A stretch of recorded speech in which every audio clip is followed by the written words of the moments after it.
Ladies and gentlemen, welcome to another edition of the Countout. This is Corey.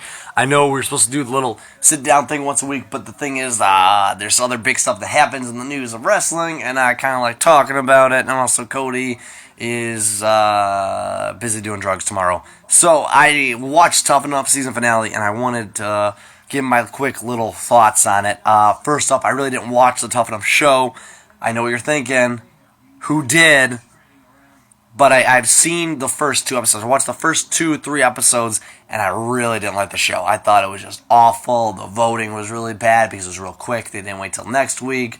The jumping between live segments and this, it felt too long, and it felt too long, but the segments felt too short because they're jumping back and forth, and it was rushed. I like the original 3 seasons; those were the best. I rewatched season 1 on WWE Network, only $9.99, and it was great. It was perfect. They kind of had that house still technique. They had the wrestling skills. They had the wrestlers that came in and drove them, just kind of like here.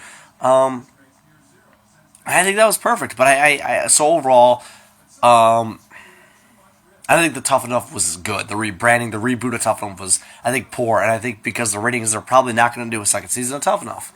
And granted, I don't know if these people are going to do anything. So pretty much started off. They kind of, hey, what kind of name do you want? I liked that idea. Where it showed them. What do you want to do? I'd rather have them actually have longer matches and see kind of them pull out, 10. I mean, it's hour long. I'd rather see a 10 to 12 minute match for each person. They should have had last week where they're like, okay, who do you want to be? Who do you want to dress up as? Let's see this. Who do you want to do? I think that would have been perfect to get that extra time. Or if they put that on the YouTube show, hey, because they have that Talk Tough or something like that on WWE Network. I think that would have been perfect for that. Because they got more into the costume and them figuring out what moves they're going to do and practicing, in the ring and all that stuff.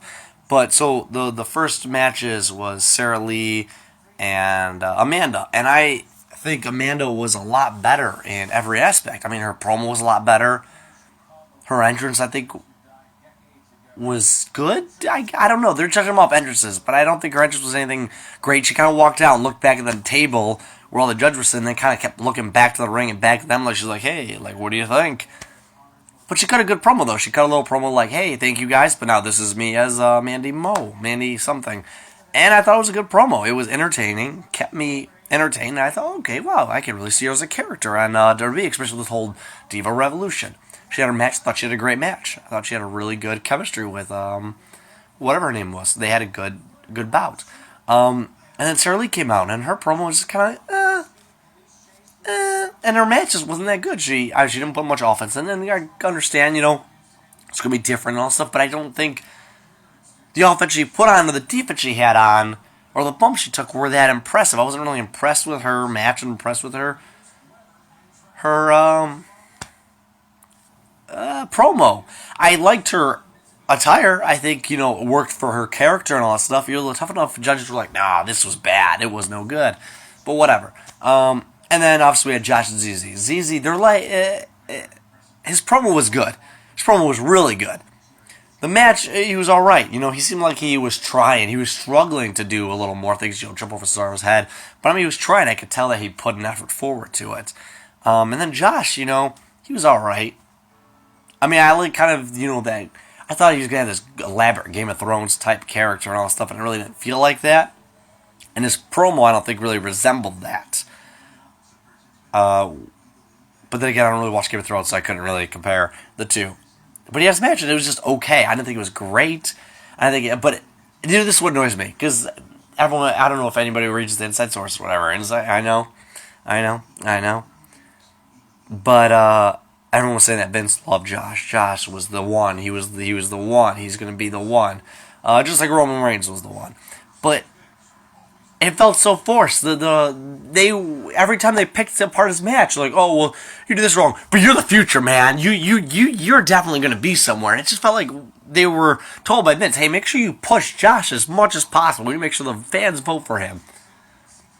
The one who felt true with Daniel Bryan was like, man, you're really good, but ZZ, he really performed well, too. I'm interested to see what happened. But everyone's like, Paige's like, you're the winner already. You're the winner. You're the winner. Come on, Paige. But so pretty much whatever, they had that. They had the winners. Sarah Lee beat Amanda, which I was completely shocked at. I don't think Sarah Lee had anywhere near as much talent as Amanda. And I'm a little disappointed that they gave Sarah Lee the contract. I understand the fans voted, but I don't understand why, what it was. Maybe it was that Girls Next Door look to it that kind of gave her the win, but I truly think Amanda was the better wrestler. And Josh and ZZ, I think everyone knows who won. It was Josh by pretty much a landslide. And I don't know. I don't like Josh. I didn't like any of the contestants really on Tough Enough. But the person who I liked the most was Tanner. I think Tanner, he had that cockiness where he's like, oh, I'm better than everyone else. And he had the athletic skills. He was fast. He was strong. He could do a lot of stuff. And I really would have rather seen him versus ZZ or him versus Josh and him win. I think he was the better talent. And obviously that was not the case. But overall, Tough Enough review, it wasn't that good. It struggled. I don't think it was a good show. I think, the previous seasons 1, 3 are still better. I think it should go back to a smaller segment, 30 minutes of live stuff. I think they're trying too hard of American Idol, America's Got Talent, The Voice, all these other shows. They're trying to compete with, compete with that, and they really shouldn't. But that's my 2 cents on the whole Tough Enough thing. What do you guys think? Leave a comment down below on if you think Sarah Lee and Josh were the right winners, if ZZ or Amanda should have won, or if they really shouldn't have just had the show at all. So leave it down below, and I will see you guys. Well, you'll hear me later. All right, see ya.